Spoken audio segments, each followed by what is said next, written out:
timeshares. Oh, I just got a little throw up in my mouth when I said it. Timeshares. If you've been ripped off or locked in one of those rooms, or someone you love has been ripped off by a timeshare company, you know what that makes you? Typical. Most people have. It's a horrible business.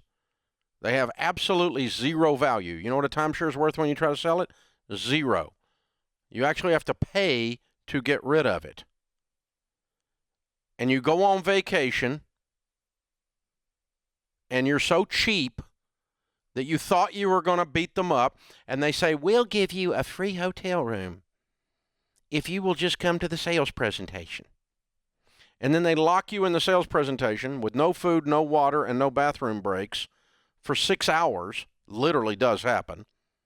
Until you surrender because your blood sugar is so low that your brain quits working and you buy one of the dumbest things on the planet called a timeshare.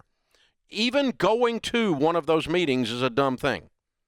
Signing up to get a free hotel room that isn't that great to start with in return for giving up 6 hours of your soul is a dumb thing. Don't do that. That's like going over to the zoo and they say, we'll give you a year's pass if you go into the cage with the tiger and pet him for an hour. Oh, by the way, he's not eaten in 3 days. He's a greedy animal, and he will chew on your head. He will likely not allow you to pet him. You will die. And you go, oh no, for a free pass to the zoo for a year, I'll try petting the tiger because I can pull it off. And you go in, and you come out without your arm. And then you're shocked because the tiger ate your butt. Well, that's what happens. The AARP says the top 10 scams that cost older Americans the most money. Number one way the elderly is scammed, romance scams.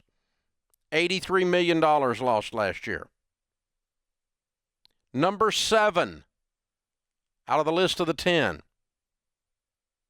Scams that take money from the elderly.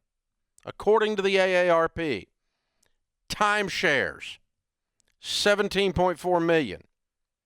Number 10, trying to sell the timeshare, $12.5 million, which, by the way, together is $30 million that the elderly have been cost last year.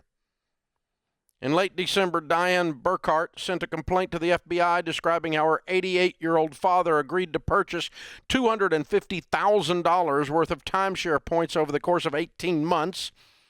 He was diagnosed with dementia during this time. He's now 89 and living in a nursing home. And the couple, of course, purchased the points from Diamond Resorts International, one of the grossest of all the timeshare companies, who has just been purchased or is in agreement to be purchased by Hilton for $1.4 billion.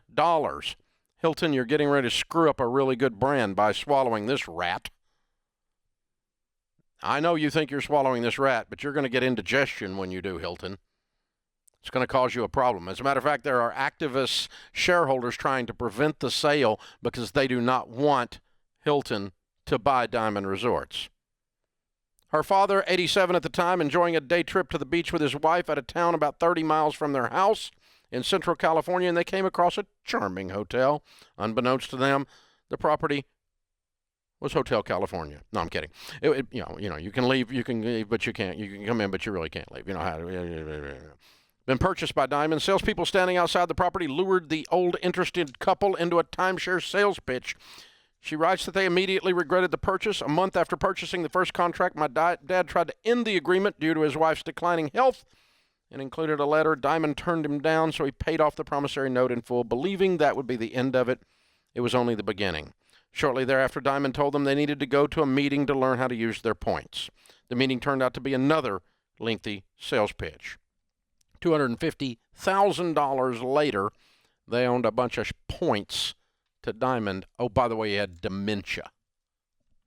Turned it over to the FBI, who's investigating. It's not the first time consumers have described possible elder abuse in the timeshare industry, which was reinventing its business model in recent years. Yeah, sales are down.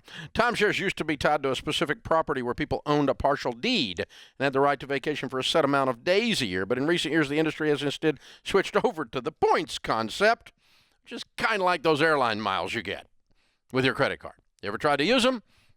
Dadgum near impossible.